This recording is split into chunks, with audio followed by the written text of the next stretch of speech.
You think surviving a power outage for 24 hours is tough? Try this on for size. Medieval families endured 6-month winters that literally killed 30% of entire villages. Yeah, you heard that right. 3 out of every 10 people didn't make it to spring. While you're complaining about a $200 heating bill, medieval families faced half a year of bone-crushing cold with nothing but fire, animal fat, and the kind of desperate ingenuity that would make a survival expert weep. They were basically death traps designed to kill families slowly through winter. We're talking about temperatures that would turn your breath into ice crystals before it left your mouth, and homes that were basically death traps with doors. Today, we're diving headfirst into the brutal, shocking reality of how ordinary people just like you, survived the deadliest season without any modern technology, except your garage probably has better insulation than a medieval cottage. Inside their homes, the moisture from their breath would freeze overnight and coat their bedding in frost. They were literally sleeping in freezer conditions every single night. They were barely enclosed survival shelters where families huddled together and prayed they'd see another sunrise. Forget about it. We're talking about thatched roofs made of straw and mud that leaked freezing water directly onto sleeping families. We're talking 8 to 10 people squeezed together like sardines in a can. And I mean squeezed. There was no personal space, no rolling over, no getting comfortable. They had sleep shifts like guards in a prison, except instead of watching for escapes, they were keeping the fire alive. Medieval families slept in their day clothes, the same clothes they wore for months without changing. They never undressed because taking off your clothes, even for a few seconds, could literally kill you. The shock of cold air hitting your skin could send your body into hypothermia faster than you could get dressed again. Because if that fire went out while everyone was asleep, the whole family could freeze to death before morning. Those were luxuries that could cost you your life. In medieval winter, your survival depended on being as close to other warm bodies as physically possible, whether they were human or animal. Imagine having to wake up every 2 hours in the middle of a freezing night to throw more wood on a fire that's keeping your children alive. You slept where you were placed, and you didn't move until morning. We're talking about dirt floors that would turn to mud when the roof leaked, and freeze solid with human waste mixed right in. Yeah, you heard that correctly. Their bathroom was wherever they happened to be, and it all froze together into one disgusting, rock-hard mess. These families used techniques so extreme that if you tried them today, Child Protective Services would be knocking down your door. Imagine trying to sleep while ice-cold water drips on your face all night long. And those windows you take for granted? They didn't exist. Farm animals shared the bedroom too. Pigs, goats, chickens, sometimes even cows if they were small enough. The warmest spot in the bed? Right in the middle. And guess who got put there? The children. Kids were placed in the center like little human heaters, surrounded by adults who used their body heat to stay alive. Your bed partner might be your little sister on one side and a full-grown pig on the other. These animals weren't pets. They were living, breathing heaters that could mean the difference between waking up and never waking up again. Medieval homes had holes in the walls covered with animal bladders or oiled cloth. That's right. Pig bladders were their version of double-pane glass. No central heating, no electric blankets, no running to the store for hot chocolate. Just raw human determination and survival techniques, so extreme they'd be considered child abuse today. What you're about to discover will make you grateful for every single degree on your thermostat, and absolutely shocked by what the human body and spirit can endure. Trust me, some of these methods will disturb you, but they'll also blow your mind. Here's something that'll make your skin crawl. Medieval homes weren't homes at all. Picture this. You're living in a single-room stone cottage with walls so thin that the inside temperature is only 5 to 10 degrees warmer than outside. That's it. When it's 20 below outside, You're sitting in a room that's maybe 10 above freezing. Your modern house? It's like a space station compared to what these people called home. The roof above your head? It's like being forced to live in your garage for 6 months straight with nothing but a campfire for heat. But here is the part that LL really shocked you. Families often woke up with actual ice crystals on their blankets. The floor beneath them wasn't much better. These weren't homes in any sense that you'd recognize. Now, if you think medieval homes were bad, wait until you hear about their sleeping arrangements. Picture your bedroom right now. Got it? Now imagine cramming your entire family. Parents, kids, grandparents, maybe even your weird uncle, all into one bed. But here's where it gets really wild. They didn't just sleep with family members. It's like creating a human and animal sandwich where everyone's life literally depended on shared body heat. But here is the part that'll blow your mind. Families took turns staying awake all night long. And those cozy pajamas you slip into every night? Forget about it. Privacy? Comfort? Okay, brace yourself for this one because medieval winter food wasn't just scarce. It was designed to turn your body into a human furnace, using methods that would make a nutritionist faint. You know how you complain when there's nothing good in the fridge? These people ate pure animal fat by the spoonful. I'm talking about straight-up lard, the stuff you use to grease a pan, except they were downing it like it was a protein shake. Fermented cabbage and turnips that had been rotting in barrels since autumn. That's it. They'd grind up actual tree bark, mix it with whatever flour they had left, and bake it into something that was technically edible. Imagine chewing on sawdust mixed with a handful of wheat and calling it dinner. For 4 to 6 months, sauerkraut and pickled turnips were the only fresh food they'd see. Your stomach would be constantly churning, but your body would be burning those calories like a furnace just to keep you alive. Every bite was calculated to keep you alive for one more day. These people used clothing strategies so extreme, they'd horrify modern parents and probably violate several health codes. Everything else was dried, salted, or so preserved it barely resembled food anymore. A typical medieval person would consume several spoonfuls of pure pig fat every single day because fat generates more internal body heat than any other food.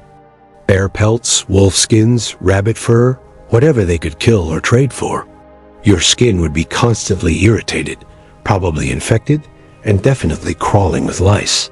But you couldn't take any of it off, because exposing your skin to air for even a few minutes could trigger hypothermia.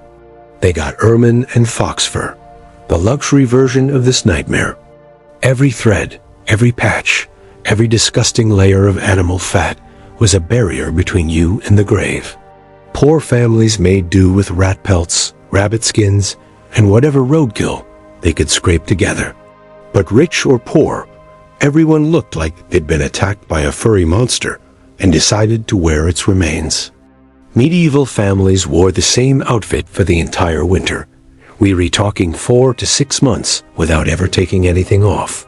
Not your shirt, not your pants, not even your underwear. Parents would stitch their kids into these animal skin cocoons at the beginning of winter, and they would uncut them out until spring. Imagine being trapped in the same outfit for 6 months, unable to properly wash or even scratch an itch without tearing the fabric that's keeping you alive. Actually, scratch that. They didn't have underwear. The smell alone would knock you unconscious, but that was the least of their worries. They just layered animal skins directly onto their bare skin and called it a day. It's like chugging liquid calories that burn like rocket fuel inside your body. Their idea of fresh vegetables? But when things got really desperate, and they always did, families would eat tree bark bread. Yeah, you heard that right. But because it was the only way to get warm food into their bodies. So you're not just wearing animal skins. You're wearing animal skins stuffed with barnyard debris. You'd look like a walking scarecrow, except instead of scaring crows, you're trying to scare away death itself. Every meal was scalding hot, because room temperature food would actually lower your body temperature. They'd burn their tongues and throats just to feel warmth spreading through their chest. It's like being forced to eat nothing but bacon grease, sauerkraut, and literal wood pulp for half the year. Here's the part that'll really shock you. They deliberately ate spoiled meat. Not by accident, but on purpose. Medieval people discovered that slightly rotten meat actually generated more internal heat during digestion, because your body had to work harder to process the bacteria. They were literally poisoning themselves in small doses to stay warm. It's like playing Russian roulette with food poisoning, except the alternative was freezing to death. Hot porridge became their lifeline. They'd eat it multiple times a day, not because it was nutritious. Medieval winter diet wasn't about nutrition or taste. It was about cramming as many survival calories into your body as possible, while generating maximum internal heat. Now let's talk about medieval winter fashion. And trust me, it would make your worst laundry day look like a spa treatment. First off, forget everything you know about changing clothes. Picture this. You're wearing multiple layers of raw animal fur, still greasy from the slaughter, pressed right against your body. But here's where it gets really wild. Children were literally sewn into their winter clothes. It's like wearing a sleeping bag made of dead animals that you can never, ever take off. And when I say layers, I mean layers. They'd stuff hay and straw between clothing layers as insulation. The wealthy families? Your winter coat wasn't just clothing. It was literally the difference between seeing spring and becoming a frozen corpse. Body heat techniques you've never imagined. All right, get ready for this, because medieval people turned their bodies into human furnaces, using methods that would make a fitness trainer and a doctor have simultaneous heart attacks. These families didn't just exercise. They exercised violently, indoors, all day long. We're talking about jumping jacks until you collapsed, running in place for hours, and full contact wrestling matches between family members just to generate heat. They'd heat rocks in the fire until they were almost molten, then grab them with cloth and press them against their bodies. We're talking about stones so hot they'd leave burn marks, but the alternative was freezing to death, so they'd literally brand themselves just to feel warmth. Imagine your living room turned into a 24/7 gym where everyone's doing high-intensity workouts in animal skins, sweating and panting just to keep their blood flowing. One wooden tub for the entire household, and they'd take turns soaking in the same water. These weren't yoga poses or stretches. They were desperate, frantic movements that looked more like seizures than exercise. It was like running a cost-benefit analysis on every movement. Is this worth the energy? Will this keep me alive for another hour? Medieval winter turned human bodies into efficiency machines where every action was calculated for maximum heat generation. People would flail their arms, shake their hands violently, and stomp their feet until they could feel their fingers and toes again. The weakest family members, usually the elderly and small children, got the hottest water first, while everyone else made do with progressively cooler, dirtier water. But remember, we're talking about life or death situations, where sentiment was a luxury nobody could afford. By the time the last person got in, they were basically sitting in a soup of other people's dirt. Every animal served multiple survival functions, and nothing, absolutely nothing, went to waste. When they slaughtered a pig or goat, they'd drink the fresh blood while it was still warm. Yeah, you heard that right. There was no time for proper tanning or preparation. They de-skin the animal and wear its hide within minutes, still bloody and steaming. It's like wearing a jacket that's still alive, except it's not alive anymore, and you're desperate enough to not care about the gore. A chicken's normal body temperature is around 106 degrees Fahrenheit, making them perfect little feathered furnaces. Families would literally sleep with chickens tucked under their arms or against their chests, using them as biological heating systems.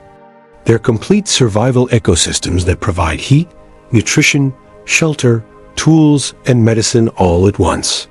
Every cow, pig, goat, or chicken was a walking, breathing insurance policy against death. Hot animal blood was considered a winter superfood because it provided instant internal heat and vital nutrients. It's like drinking a protein shake, except the protein shake is literally the life force of another creature. Picture this. You're sharing your bed with a full-grown goat, not because you love animals, but because that goat is literally keeping your children from freezing to death. Medieval families made them from animal intestines. They'd clean out pig or sheep intestines, fill them with heated water, and use them as portable heaters. Imagine cuddling up to a balloon made from animal guts filled with scalding water. That was their version of a heating pad. These weren't pets. They were living, breathing space heaters that also happened to provide milk, meat, and clothing when the time came. And dead skin, but it was still warmer than the air around them. But that's just the beginning. They practiced something called hot stone therapy, except way more dangerous than anything you'd find at a spa. Alcohol was considered a survival tool because it made your blood vessels dilate and created the sensation of warmth. Medieval people would down hot alcoholic drinks all day long, basically staying in a constant state of mild intoxication just to trick their bodies into feeling warm. It's like turning your body into a human furnace through constant physical activity, except the fuel is pure desperation, and the stakes are life or death. Here's something that'll shock you. They drank heated wine and ale constantly, not to get drunk, but as winter medicine. But the most disturbing part? Families shared heated bath water. They even developed specific warming exercises, movements designed specifically to circulate blood to your extremities. Every single calorie they burned had to generate more heat than it consumed. The shocking role of animals in survival. Now here, as where medieval survival gets really disturbing. These families used animals in ways that would send modern animal rights activists into complete meltdown mode. Medieval families didn't just sleep with animals. They turned them into multi-purpose survival tools that would blow your mind. But here's where it gets really intense. They killed animals strategically, using every part for immediate survival. And those hot water bottles you use when you're sick? It's like having living, breathing heaters that also provided food, clothing, and medical supplies all rolled into one. Here's something that'll really shock you. Chickens weren't kept for eggs during winter. They were kept purely for their body heat. When an animal was slaughtered, they immediately wrapped themselves in the fresh pelt while it was still warm from the creature as body heat. Medieval people understood something we've forgotten. In survival situations, animals aren't companions or food sources. Fire management a matter of life and death. Okay, this is where medieval survival gets absolutely terrifying because fire management involved techniques so dangerous they regularly killed entire families. We're talking about playing with literal fire in ways that would make a modern firefighter have nightmares. Picture your living room with a massive fire pit right in the center. No fireplace, no chimney, just an open flame burning in the middle of your house. When the firewood ran out, which it always did, they'd start burning furniture. Chairs, tables, even parts of their own houses would go into the fire. Imagine being so desperate for heat that you're literally burning your home to stay alive, one piece at a time. That's how medieval families heated their homes. The smoke had nowhere to go except up through holes in the roof, which meant everyone was constantly breathing thick, choking smoke. They collected and dried animal dung all summer long, storing it like precious treasure for winter fuel. Imagine being so cold that you throw a Bible into the fire just to feel warm for another hour. It cooked their food, heated their water, dried their clothes, and provided the only light they had. But managing that fire was a deadly skill that required constant vigilance, because one mistake meant everyone you loved would either freeze or burn to death. Cow manure, horse droppings, pig waste, it all went into the fire. We're talking about 50 to 100 people cramming into one large structure, the church, the manor house, or whatever building had the thickest walls. It's like a winter refugee camp where everyone's survival depended on absolute cooperation and shared resources. The smell was absolutely horrific, but burning poop generated heat, and heat meant survival. You'd wait in line, literally shivering in a queue, for your turn to spend an hour in a heated room. Communities developed rationing systems that determined who lived and who died based on their contribution to group survival. And boots, passing them around the community based on who needed to go outside for essential tasks. Imagine sharing your winter jacket with 20 other families, getting it back covered in other people's sweat and lice, but being grateful because it's your turn to feel warm. The elderly, the sick, and anyone who couldn't contribute labor would get smaller food portions. It sounds brutal, but when there's only enough food for half the village to survive, someone has to make those impossible decisions. It was like rationing warmth, the same way we ration food during disasters. Individual survival was literally impossible, so they developed community cooperation systems that would shock modern society. Villages that couldn't work together simply didn't exist come spring. The ones that survived developed social systems so tight-knit they'd make modern communes look like casual acquaintances. Your eyes would burn, your lungs would ache, and you'd be coughing up black soot, but that was just normal life. Families who barely spoke to each other during summer would sleep pressed together like puzzle pieces, because personal boundaries were a luxury that could kill you. Every family took turns maintaining the village heating system. Some gathered fuel, others tended the flames, and everyone had specific duties that kept the whole group alive. Miss your shift, and people died. It's like running a 24/7 operation, where the product is survival and the penalty for failure is death. Imagine spooning with your neighbor's entire family, night after night, because that's the only way any of you would see spring. Here's the really crazy part. They burned absolutely everything combustible. The desperation to stay warm led to incredibly dangerous heating attempts that killed thousands. They'd pile so much fuel on the fire that sparks would ignite the thatched roofs, or they'd fall asleep too close to the flames and wake up on fire. It was like playing Russian roulette with combustion every single night. Families had to take shifts staying awake all night to keep the fire alive, because letting it die meant death for everyone. Parents would wake up every 2 hours, stumble through smoke-filled darkness, and feed more fuel to the flames. One person falling asleep on their watch could mean finding frozen corpses in the morning. It's like camping indoors with an open fire for 6 months straight, except if you mess up even once, everyone dies. But the most intense part was the 24-hour fire watch.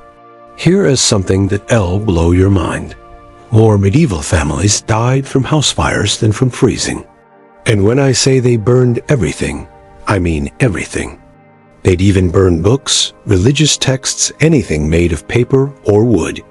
Knowledge and culture became secondary to staying alive. Fire wasn't just about warmth. It was the absolute center of all winter survival. Community survival tactics. Now here is where medieval winter survival gets really wild. Entire communities used strategies that would look like religious cults or refugee camps to us today. Picture this. When winter hit, entire villages would abandon their individual homes and move into single buildings. But here's where it gets really intense. They shared body heat with complete strangers. These communities had fire schedules that were more organized than modern shift work. Here's something that'll blow your mind. Villages had warming houses, communal buildings where people took scheduled shifts just to get warm. But the most shocking part was the shared winter food supplies. They'd even share winter clothing in rotation. Families would take turns wearing the warmest coats. Community cooperation wasn't just helpful, it was mandatory for survival. The dark side of winter medicine. All right, buckle up, because medieval winter medicine involved practices that would be considered straight-up torture by today's standards. These people were performing battlefield surgery in their kitchens with kitchen knives and somehow calling it healthcare. When someone's fingers or toes turned black from freezing, medieval doctors would rub snow directly on the frozen flesh. When frostbite got bad enough, they'd heat up a kitchen knife in the fire and hack off frozen fingers and toes while the person was fully conscious. No painkillers, no sterile equipment, just a red-hot blade and someone to hold you down while you screamed. Imagine having your pinky fingers sawed off with a steak knife while you were wide awake. That was considered advanced medical care. Yeah, you heard that right. They treated frostbite by making it colder. They'd heat iron rods in the fire until they glowed red, then press them against open wounds to seal them shut. So they cut open veins and let people bleed into bowls while they were already weakened from cold and malnutrition. It's like draining the gas tank of a car that's already running on empty. The sizzling sound of flesh burning was considered the sound of healing. Imagine the smell of your own skin cooking while someone holds you down and burns your wound closed. They believed the shock would bring circulation back, but what it actually did was cause more tissue damage and excruciating pain. Let's start with frostbite treatment, which will make you cringe so hard you'll need a chiropractor. Community leaders would go door to door, marking down who had died since the last check. It is like taking attendance in a classroom where half the students might not show up tomorrow because they froze to death overnight.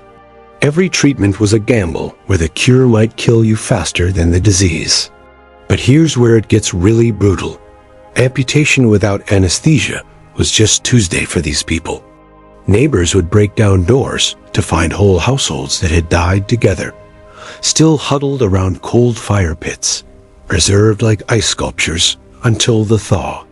Bodies would emerge from snowdrifts like some kind of archaeological dig, except these weren't ancient remains. They were your neighbors, your friends, people you'd shared harvest festivals with just months before. Medieval winter was nature's way of culling human populations, and there was absolutely nothing anyone could do to stop it. Children frozen in their parents' arms, grandparents who never woke up from their final sleep. Spring wasn't just about warmer weather. It was about discovering who in your community had survived the annual massacre. Villages that started with 200 people might have 120 left by April. Entire family lines would be wiped out in a single season, leaving empty houses that would stay empty because there was nobody left to inherit them. It's like performing surgery in a torture chamber, except the torture chamber is your living room, and the surgeon is your neighbor who once helped birth a calf. The statistics I am about to share will make you understand why spring was literally called resurrection season, because so many people were presumed dead by the time the snow melted. Not just any blood, but fresh blood from recently slaughtered animals, heated to scalding temperatures and consumed like a health tonic. Nearly half of all little kids didn't survive to see their next birthday. Families would make the impossible decision to stop feeding grandparents and great-aunts because there simply wasn't enough food for everyone. It sounds horrific, but when you're choosing between saving your 5-year-old or your 70-year-old grandmother, the math becomes brutally simple.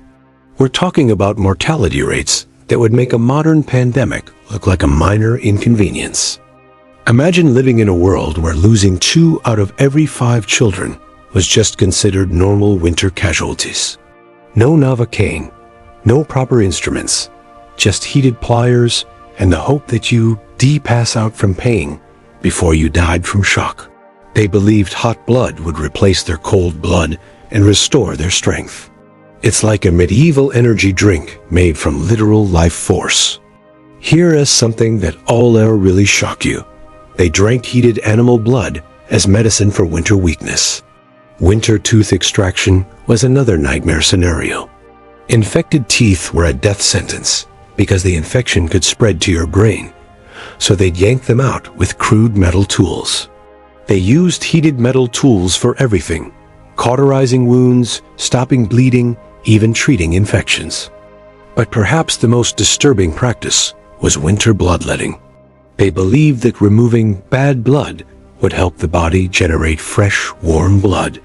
Medieval winter medicine wasn't about promoting health or comfort. It was about preventing immediate death through methods that were often worse than the original problem. Why so many didn't make it to spring. Now we get to the absolutely heartbreaking reality that reveals just how brutal medieval winter really was. 30 to 40% of children under 5 died every single winter in Northern Europe. Let that sink in for a moment.